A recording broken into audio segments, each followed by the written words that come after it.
Ada satu negara yang sangat bagus. Semua sistem berjalan lancar. Semua orang hidup senang, harga barang murah, peluang kerja banyak. Rakyat semua bahagia, jalan raya smooth je. Macam dalam cerita ideal hidup semua orang. Kat negara tu, setiap kali pilihan raya, janji-janji semua betul-betul jadi kenyataan.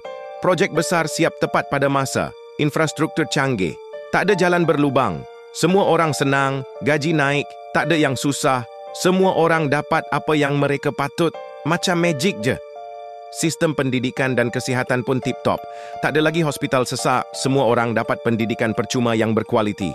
Semua orang dapat akses ke kemudahan terbaik. Kalau ada masalah, terus settle.